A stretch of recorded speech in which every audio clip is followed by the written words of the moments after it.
Welcome back to Actual English. I'm Jennifer Clyde. It's time for lesson 342, and today's topic is Etiquette 2. Today, let's focus on apologizing, saying that you're sorry. But let me begin by asking you a question about apologizing. Are you good at apologizing? Now, the reason I'm asking you this question is because some people find it difficult to say sorry. Maybe it's pride. I don't know what the reason is, but certain people do not feel comfortable saying, I'm sorry. Maybe they feel as if they're admitting their faults and it doesn't make them feel good, or they just don't like to apologize at all. I think a person should be able to say that they're sorry when they make a mistake or even when they hurt other people's feelings, whether it was intentional or not. But anyhow, let's talk about apologizing in general. So let's begin with our first segment. It's time for Actual Talk.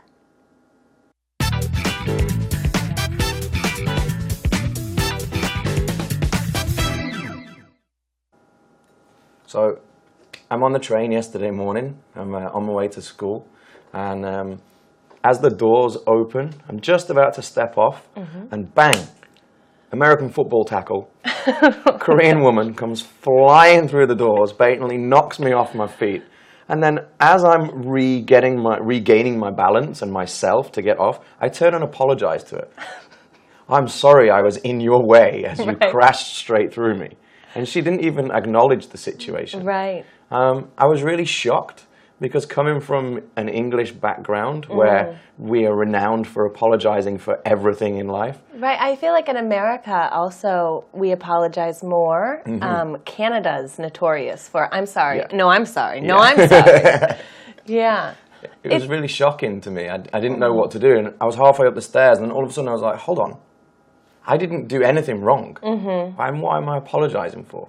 It's interesting. The conflict management style here is different than what I was familiar with back home. Okay. I feel like we address situations a lot more, like maybe too much, maybe some things you can just let go. But I think sometimes the Korean style is, if it's over, just it doesn't need to be talked about. We don't need to rehash every single thing, just let it go. But conflict management is difficult and it can be a really sensitive situation. In my experience, I think the best thing to do if a situation needs to be talked about, I think it's great to apologize for things and take responsibility. But start with, if you're seeking an apology or there's any conflict, starting with statements, I feel, instead of you. Start with I statements. Okay. So I feel like this, rather than accusations. Okay, that's a really good idea. And staying away from absolutes. So never or always, don't use those words. You never blah, blah, blah. You always blah, blah, blah. Those statements are not helpful. Okay, I'll remember that the next time a situation arises. Welcome back, everyone. It's now time for Actual Talk, as you see, and you just listened to a conversation between Martin and Mary. Now, we heard some new idioms there. For example, a new idiom that we found in today's Actual Talk conversation was to knock somebody off his or her feet. Let's check out what that idiom means and the conversation in general as well. Okay, here we go. First of all, Martin says, I'm on the train yesterday morning. Continuing on, I'm on the way to school. And as the doors open, I'm just about to step off and bang. All right, as you may have noticed, he kept on saying I am, and once again, I am. When he was talking about when? Yesterday. So you might have wondered, he's talking about something that happened in the past, but why is he using the present tense? I'm on the subway yesterday. Well, this often happens in casual conversation because Martin is trying to explain to Mary about certain situations that happened in the past, but to make it, I guess, sound more real, as if it's happening right now, to help her imagine the situation, this is often used, okay? So you would say, I'm on the train yesterday. and I walk into this beautiful girl, and she looks at me, and I look at her. Okay, it's often used in the present tense, but that is to what? Kind of express something in reality, to make it sound a little more real. So I helped you out. I helped you to understand by adding I was in parentheses. That is exactly what he was trying to say. So here we go once again. I was on the train yesterday morning. And also, I was on the way to school. And as the doors opened, right, in the past, opened, I was just about to step off and bang, okay? Now, do you understand? Okay, now let's continue on. American football tackle, here he goes. A Korean woman comes flying through the doors blatantly and knocks me off my feet. Once again, he's using the present tense, but if we do correct that, it should have been a Korean woman came flying through the doors blatantly and knocked me off my feet. Okay. So let me once again clarify that he's using the present tense. Why? To kind of express realism, as we call it, 현장감 in Korean, so keep that in mind. Now, since we know the flow of what he's talking about, let's focus on the vocab words. Here we go. Here's a word, blatantly, okay? Blatantly. If we use blatantly in a sentence, or I guess when you're speaking of something, you would say that somebody did something blatantly. For example, to express that he or she did something in a situation very openly, okay, without trying to hide anything, obviously and very openly. Okay, so this lady came flying through the doors. What does that mean? Come flying through the doors. He wasn't exactly saying that this lady was actually flying like Superman, but he was trying to explain that that's how fast she came through the doors and just bumped into him. As he said, just like in American football, how they tackle each other. So she came through the door really, really quickly and boom, bang, just bumped into him and knocked me off my feet. Now, this idiom itself, knock off one's feet, actually means to, I guess, surprise someone or even shock someone. But here in this case, he means that she literally bumped into him and knocked him off his feet, meaning making him fall. So she bumped into him and he fell down. Okay? Now you have an understanding of what's happening, right? Okay, and then as I'm regaining my balance, let's change it around. As I was regaining my balance, I turned and apologized to her. I'm sorry, I was in your way as you crashed straight through me. Now this is what he said to the lady. And what happened? And she didn't even acknowledge the situation. So here we go. Also in the present tense, I'm regaining my balance. Remember, he said that he fell down because she bumped into him. So he fell down and he regained his balance, meaning he got up on his 2 feet again. So now he was able to balance himself. He's back up on his 2 feet and he turns and apologizes to the lady by saying, I'm sorry, I was in your way as you crashed straight through me. Crash in this case means what? Bump into. And what happened? She didn't even acknowledge the situation. Now, acknowledge means what? Acknowledge means to recognize or to realize something. So he's saying, well, I apologized to her. He was being a bit sarcastic, but he said, oh, I'm sorry about that. But she didn't seem to acknowledge the situation, meaning she didn't seem to really know what happened or care about what happened. Okay. I was really shocked, he says. Why? Because coming from an English background where we're renowned for apologizing for everything in life. If you're renowned for something, it means that you are well known for something. In this case, he's saying, people in England, they're well known for apologizing. People tend to apologize all the time. It's very natural for them, for everything in life. And Mary says, right. In America also. So not only in England, but also in America, we apologize more. More meaning compared to Korea, I guess. Canada's notorious for, notorious is another vocab word. I'm sorry. No, I'm sorry. No, I'm sorry. So what is she trying to say? She's saying that in Canada, okay, people tend to apologize, maybe even more than Americans do. They say, I'm sorry. B says, no, I'm sorry. And A says, no, what are you talking about? I'm sorry. So they say back and forth to each other, I'm sorry. She is stressing the fact that they apologize very commonly for even the littlest things, the tiniest things. But let's take a look at this word notorious. Notorious means that something or somebody is well known for something that's usually bad. Well known for something bad, simply put. So I'm not sure if notorious is the most proper word to use in this situation, but just keep in mind, notorious means well known. Yes, well known, but in most cases, it means well known for something negative, something bad, not good. I didn't know what to do, Martin says, and I was halfway up the stairs. So he means he was halfway up the stairs. He had gone up the stairs. And all of a sudden, I was like, no, hold on. I didn't do anything wrong. What am I apologizing for? So this is what he thought to himself, okay? So after this happened, he's walking up the stairs. He's halfway up the stairs, and he stops and he thinks, wait a minute. I didn't do anything wrong. Why did I apologize? She should have apologized to me, but why did I apologize?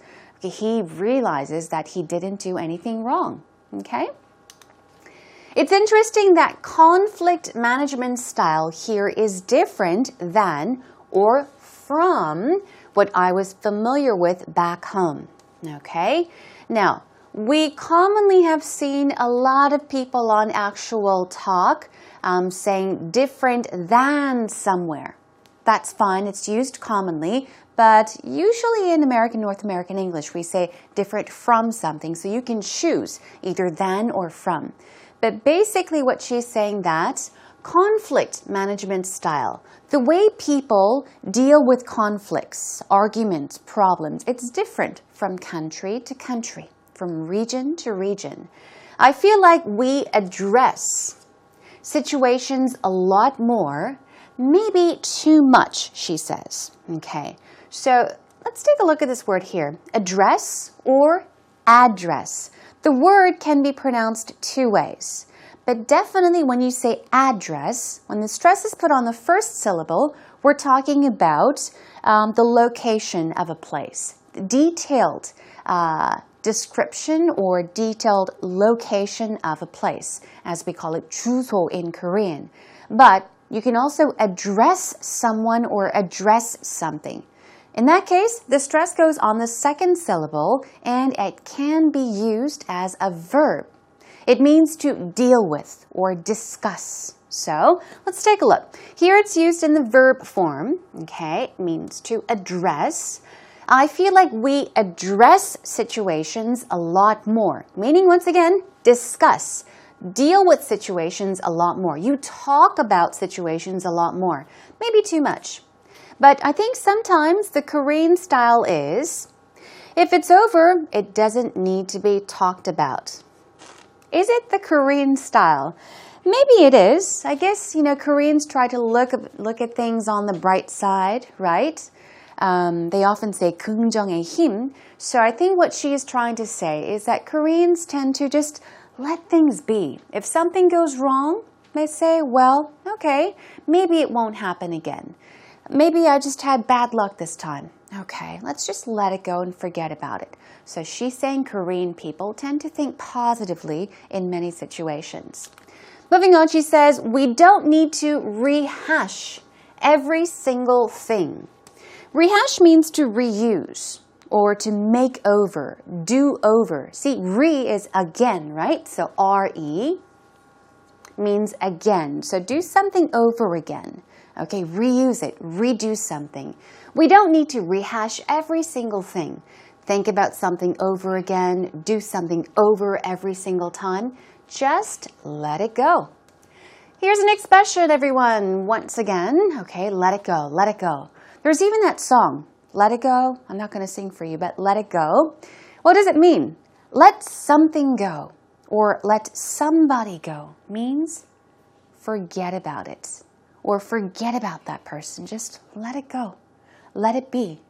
Let it be similar, but let it go means to forget about it. So here she says, just let it go.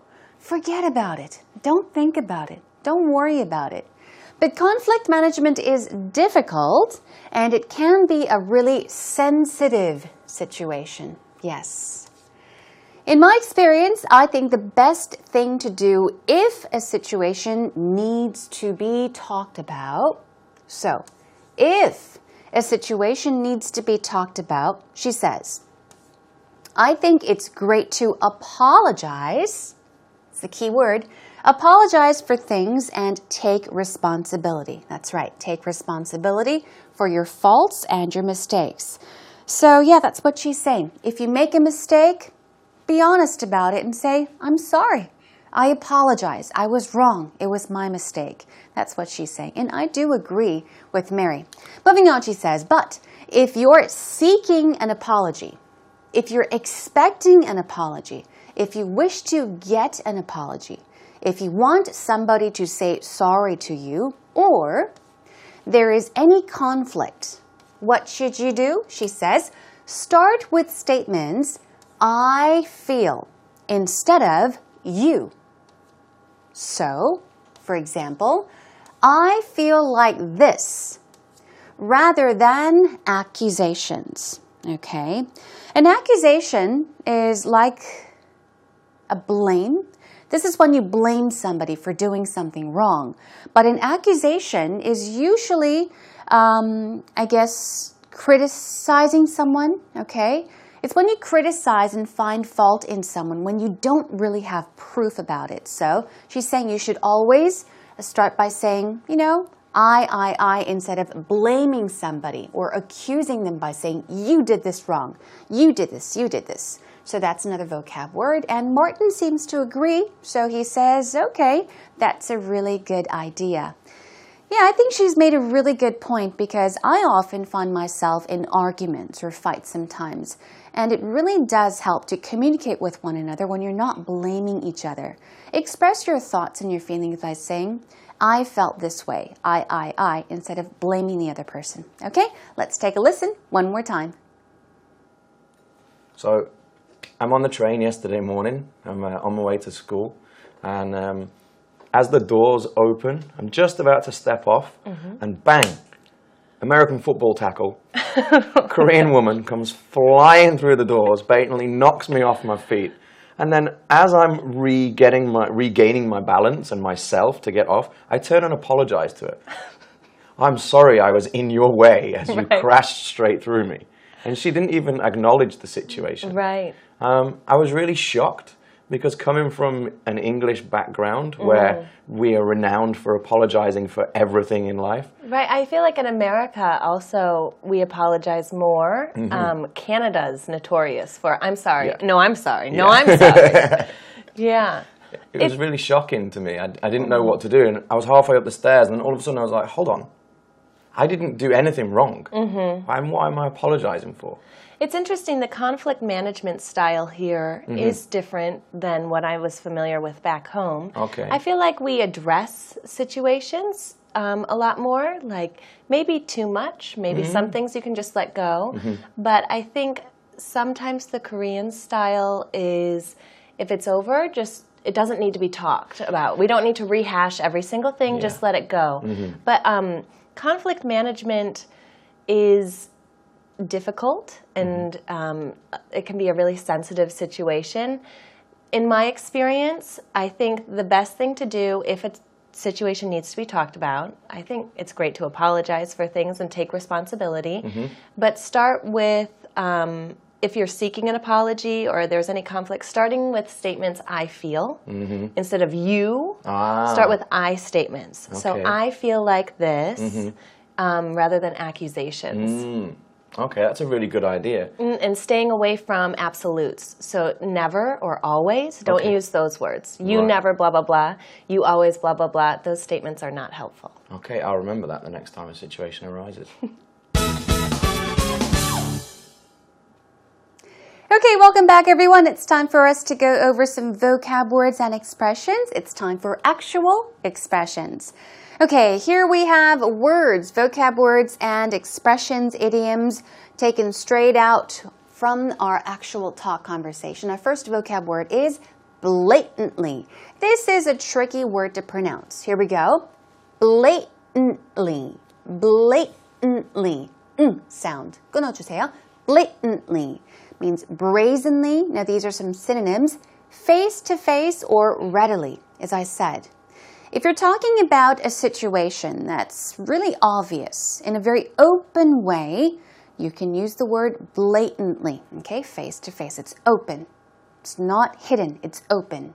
Acknowledge. Here we go. Acknowledge. Acknowledge. Sometimes there's also a stress that goes on null. Okay, acknowledge. Acknowledge. Okay, you might hear that slight difference. Acknowledge means to accept, agree, endorse, defend. Acceptance, I guess, or realization. Okay, acceptance, realization is acknowledgement as well. Moving on to notorious. Here we go. Stress goes right there on the second syllable. Notorious, popular, as I mentioned, prominent, yes, but usually in a bad way. If you are well known for something in a bad way, you can say he or she or you are notorious for something. Okay? What about address? As I said, it's used in the verb form in today's actual talk. Address means what? It means to, speak about, confront, undertake, discuss, deal with. These are all synonyms, okay, for address. Now, let's move on to rehash. Okay, stress goes right there quickly. Rehash means to restate or even repeat. Okay, there's RE, as I mentioned, which stands for again. So to redo something, reuse, or make over. Accusation is what? Accusation. Let's do it two more times. Accusation. Accusation. So we're talking about a wrongdoing, a complaint, or even a fault, okay? But usually you can make an accusation, and in those situations you don't necessarily have proof, but you are accusing somebody or something for something. Okay, let's move on to our two patterns for today. Knock someone off his or her feet literally means to push him down, or means to surprise someone or shock someone as well. The wind is blowing so hard outside that it almost knocked me off my feet, meaning it almost made me fall down. The next one is let something go or even let somebody go. It means to forget about that thing or that person. It's okay if you didn't do well on your quiz today. Just let it go. Just forget about it. Don't worry about it. Forget about it. Hey, let it go. Job well done.